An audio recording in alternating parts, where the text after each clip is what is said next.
Hello, YouTube. Very recently, I played a game in a genre that is outside my comfort zone, traditional turn-based strategy genre. Here's a video detailing my experience with a specific game in the genre. 1985 World War II war game under fire on the Apple IIe computer, and published by Avalon Hill, a company more well known for their tabletop war games.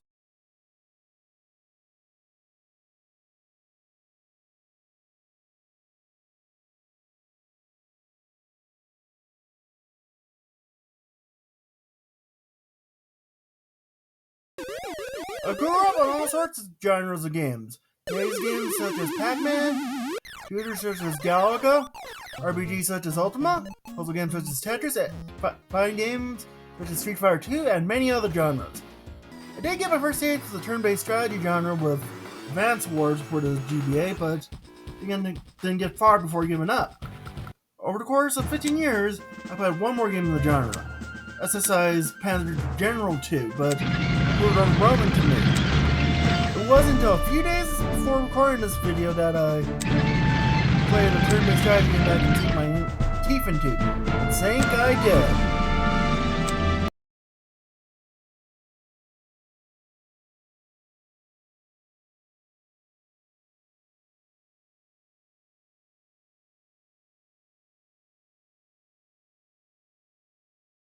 One of the first things I do before playing a video game is to read the instruction booklet, which teaches the basics of the game and sometimes offer hints.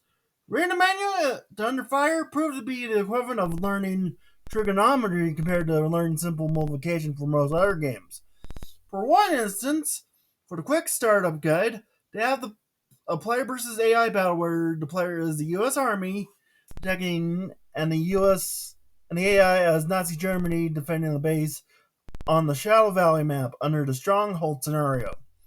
The difficulty is set to 3 when the default is 1 and control of combat for player army is done by the AI. While a lot of people today might consider that cheap and dirty, it does serve one legitimate purpose: to initiate the novice in a baptism of fire into the wargame genre and shows how it works.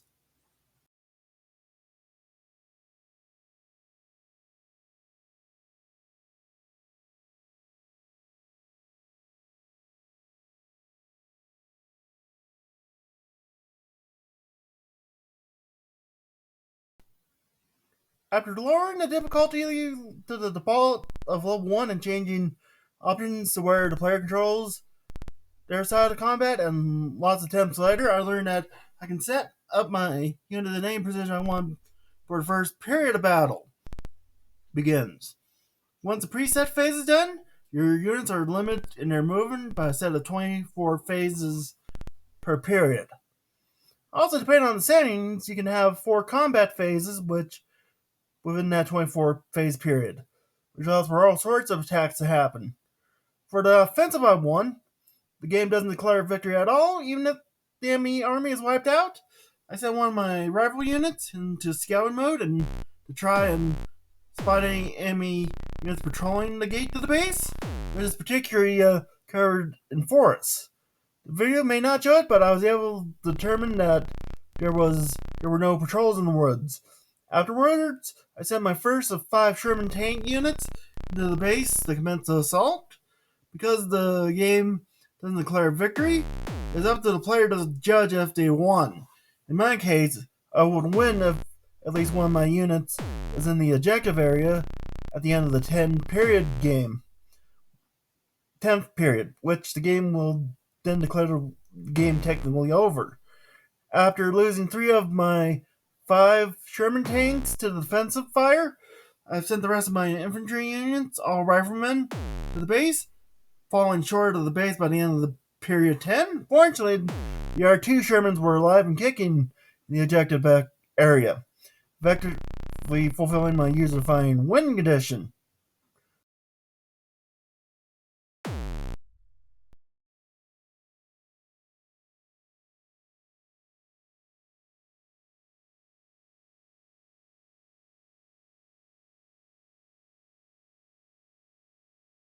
With the taste of victory still fresh in my mouth, I decided to do a second battle.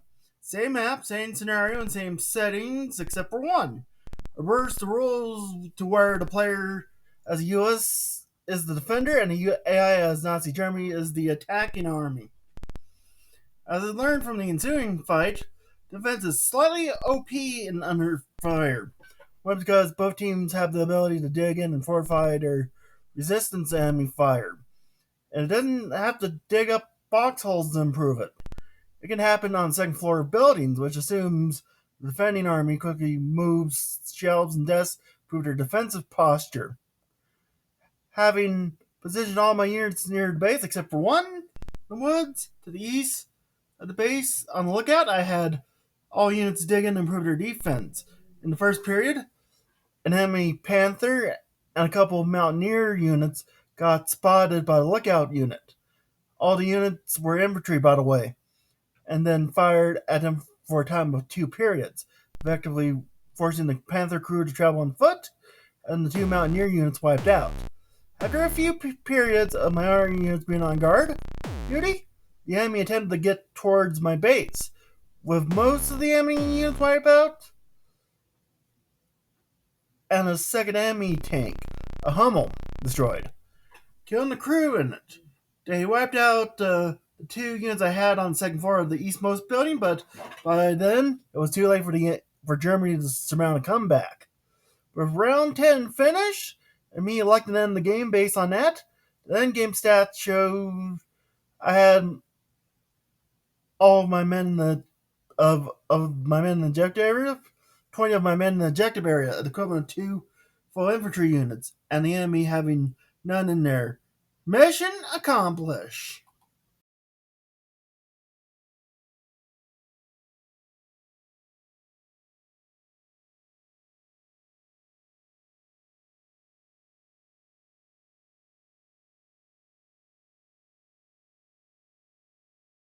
Did learn quite a few things from playing under fire. It requires teamwork to achieve your objectives. Shouldn't be afraid of adopting the cannon fodder mindset, and best offense is a great defense. All in all, Under Fire is the one game that has gotten me into turn-based strategy genre, and I had fun with it and gained understanding of the genre. Don't forget to like and subscribe. Thank you for watching.